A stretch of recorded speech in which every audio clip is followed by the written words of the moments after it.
No. Hello everybody, good morning, good afternoon, whatever it is where you are.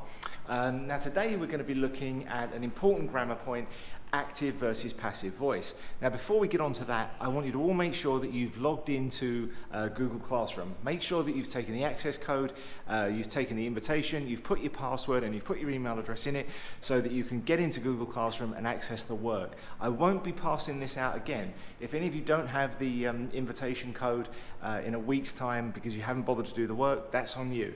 Now I've asked everyone to do it, so please make sure you've got it, please make sure you've logged in and you've got all the work that I've put aside for you. Today we're going to have a brief look at active-passive voice. Now I know this is something you've gone over before many times, and this is just going to be a short review for you, but I want you to understand how important active-passive voice actually is. Now the reason we're going to go over this, even though it's only just mentioned slightly in the book, is because it is increasingly important in today's world. Now any of you that ever plan to work online or in any kind of technical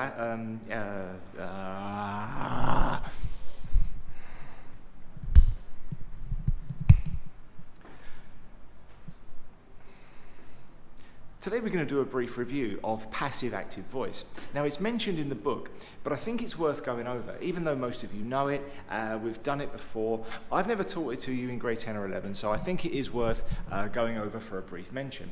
Now the reason I've chosen to go over this when it is just a footnote at the bottom of a page is because passive-active voice is increasingly important in today's world. We now get most of our information from websites and from related web material. Most of us don't go to libraries anymore or read books for the things we need to know. Most of us go straight on the internet using Google or whatever, and that's where we get most of our information from. Nothing wrong with that. When you build a website, active and passive voice are extremely important rather. Things have to be written in active voice because the way people respond to it is completely different. Passive voice is more laid back. It's less important. It drives the message home with much less power. Active voice doesn't do that, which is why when you're building a website, the SEO controls will go through and scan the material that you're putting together and will look for active voice. Passive voice, according to the Wikipedia. Passive voice construction is a grammatical voice construction that is found in many languages. In a clause with passive voice, the grammatical subject expresses the theme or patient of the main verb, that is, the person or thing that undergoes the action or has its state changed. This contrasts with active voice in which the subject has the agent role.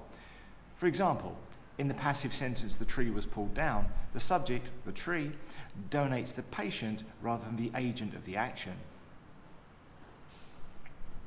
Makes perfect sense. Let's explain that in a more simple, logical, straightforward way that all of us can understand. Active voice, in simple terms, takes the person who's doing the action and puts them as the subject in the sentence. With passive voice, something else is the subject or the main subject is omitted. Now we can't take the subject out of a sentence altogether, but the thing that's having the thing done to it would become the subject. So what would normally be the object of the sentence would be treated as the subject. And that gives the entire sentence much less potency and much less power, and it makes the message come across in a softer, less meaningful way. Most sentences can either be written in active or passive voice. We can turn them one way or the other. Some passive voice sentences can't be turned back into active voice, at least not without restructuring the sentence. Many writers say that we should always maximize the active voice, whether we're writing for something political or in modern web design. Active voice is usually the way to go. Passive voice, as I said before, takes out some of the strength of the sentence. If we're trying to make a point, we should never be using passive voice to make it. Passive voice has its place. For this reason, active voice is used in technical journals, it's used in instructions, it's used in explanations. We want to know who's doing the action and why. For that to happen, we need active voice. We need to explain who did what and to whom and for what reason. We can't really do that properly with passive voice. Passive voice has its place, but its place isn't in a sentence that's trying to make an important point about something quickly. Okay, so let's have a look at some simple examples. If you look at the chart on the screen, we've got active and two different versions of passive. Now in the active sentence, the most usual sentence, we've got the sentence, Rita wrote a letter to me. That's normally what we would say generally when we're speaking to somebody. Now the subject of this sentence is Rita, the verb is wrote, the object is the letter that went to me. So object 1 is the letter, object 2 is me. Okay? Very simple sentence, Rita wrote a letter to me.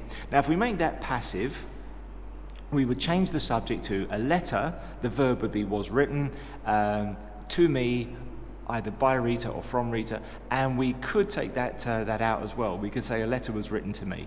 We don't necessarily have to say it was Rita. And passive 2 would be I was written a letter by Rita. That makes me the subject of the sentence. The verb remains was written, and the object is the letter, object 2 by Rita, if we need to include that object. As you can see, both versions of the passive voice there are clunky to the point where they just sound wrong. If you were to see those written down on a website or something, they're just not going to look right. Let's have a look at some more examples.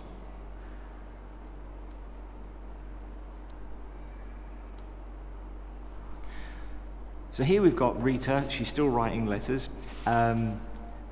We've got, in the simple present tense here, we've got Rita writes a letter. Passive version, a letter is written by Rita. Very straightforward. We've got simple past, Rita wrote a letter. In the passive tense, a letter was written by Rita, so we're changing the subject. Present perfect, Rita has written a letter has been written by Rita.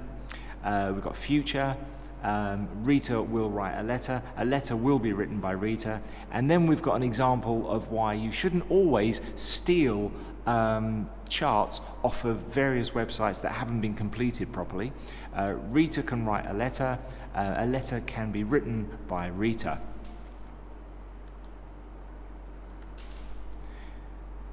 Present progressive, Rita is writing a letter, so a letter is being written by Rita. Past progressive, Rita was writing a letter was being written by Rita. Past perfect tense, Rita had written a letter had been written by Rita. Future tense, future 2, Rita will have written a letter will have been written by Rita.